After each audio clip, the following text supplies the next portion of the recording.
आज का वीडियो बनाने का जो मेजर मकसद है वो है कि आज 5 दिसंबर को जो ईवीएम पर हमारा नागपुर हाई कोर्ट में जो केस चल रहा है, जो रिट पिटीशन है, उसमें आज हमने जो है एक अपना रिजॉइंडर जो है वो फाइल कर दिया है। जो इलेक्शन कमीशन ऑफ इंडिया का रिप्लाई था, तो उस पर हमने अपना रिजॉइंडर फाइल किया है। क्योंकि बीच में कोर्ट्स को छुट्टियाँ थी और चुनाव भी थे, इसलिए थोड़ा लेट हुआ है, लेकिन उसको आज हमने फाइल किया है। और इसका ये एक थोड़ा सा ड्राफ्ट वर्जन है। हमारा मेजर प्लैंक यही है कि जो EVMs है, VVPATs and symbol loading units है, SLUs, दे आर कंप्यूटर्स। ये एम्बेडेड कंप्यूटर सिस्टम है, और क्योंकि ये कंप्यूटर है इसलिए इस पे इंफॉर्मेशन टेक्नोलॉजी एक्ट 2000 ये अप्लाई होना चाहिए। क्योंकि पार्लियामेंट ने जो है जब 61A को इंट्रोड्यूस किया, the representation of people act 1951 में, एंड साइमल्टेनियसली जो कंडक्ट ऑफ इलेक्शन रूल्स हैं 61 के, उस समय ये जो लॉ है उसको अप्लाई नहीं किया, जो इंफॉर्मेशन टेक्नोलॉजी एक्ट का। जहाँ पर भी कंप्यूटर्स है वहाँ ये लॉ जो है वो अप्लाई होता है। सपोज़ ये मोबाइल है, मोबाइल ऑफेंसेस है, उस पर भी जो है IT एक्ट अप्लाई होता है। CB का लॉ है, ये जो कंप्यूटर्स में ट्रेडिंग्स होता है वहाँ पर भी जो है वो IT एक्ट 2000 अप्लाई होता है। और भी तमाम तरह के जहाँ भी कंप्यूटर्स है, जो भी लॉस के अंदर में, वहाँ सब IT एक्ट जो है वो अप्लाई होता है।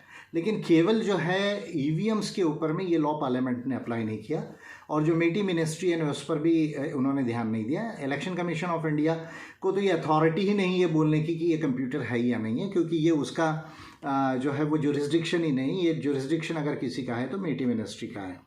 और इस बीच जो है मैंने ECIL और भेल जो है, ये जो दो जो EVMs को बनाने वाली जो पब्लिक सेक्टर एंटरप्राइजेस है, जो basically public sector enterprises department of atomic energy and defence ministry के अंदर आते हैं, उनको भी मैंने बड़ी RTIs की इसके टेक्निकल स्पेसिफिकेशंस को मांगने के लिए।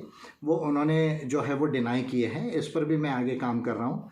ये तमाम फैक्ट्स को हमने कोर्ट के आगे रखा है, और इस तरह की 6 बुक्स का जो है, 6 बुक्स के हमने जो रेलेवेंट जो पोर्शंस है उसको एक्सट्रैक्ट बना के एनेक्शंस बनाए हैं, ये प्रूव करने के लिए कि ये सब जो है वो कंप्यूटर हैं। और क्योंकि ये कंप्यूटर है, इसमें जब तक IT एक्ट अप्लाई नहीं होगा, ये प्री प्रोग्राम्ड है या नहीं, रीप्रोग्राम्ड है या नहीं, टैम्पर्ड है या नहीं, हैक्ड हुई है या नहीं, इसमें कंप्यूटर कंटामिनेंट्स है या नहीं, या रेडियो फ्रीक्वेंसीज जो 4G और 5G की है उसके इंटरफेरेंस से इसको हैक किया गया है नहीं, इसको जानने का कोई भी जो है वो ज़रिया हमारे पास में नहीं है।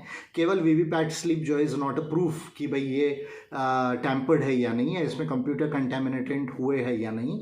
ये हमारा मेजर जो है वो प्लैंक है। और ये इंफॉर्मेशन टेक्नोलॉजी एक्ट को अप्लाई किए बगैर अगर चुनाव किए जाते हैं तो ये इलीगल होगा, और इसलिए जो है ये लॉ को अप्लाई करके उसके बाद ही EVM के सारे इलेक्ट्रॉनिक सर्टिफिकेशंस के बाद ये चुनाव हो, ये जो है मेजर प्लैंक है। और अगर तब तक नहीं होता है तो बैलेट का provision already the representation of people act 51 और कंडक्ट ऑफ इलेक्शन रूल 61 में ऑलरेडी था। अभी भी बैलेट से पोस्टल बैलेट वगैरह का यूज़ होता है।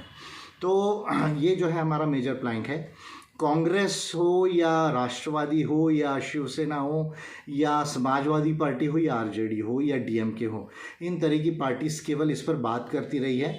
ना इन्होंने पार्लियामेंट में एक बिल लाकर जो है सेक्शन 61A को रिमूव करने के लिए, अमेंडमेंट करने के लिए कोई बिल लाया, ना ही इन्होंने जो है कोई सिस्टमैटिक ढंग से पिटीशन की सुप्रीम कोर्ट या हाई कोर्ट में। हमारा पिटीशन ये देश का पहला रिसर्च किया हुआ पिटीशन है जो ये कह रहा है कि भाई EVMs are computers and therefore the information technology act should be applicable to it.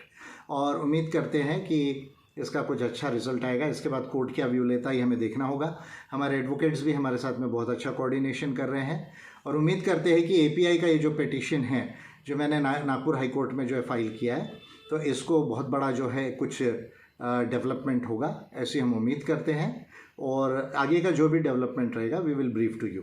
Thank you, thanks a lot.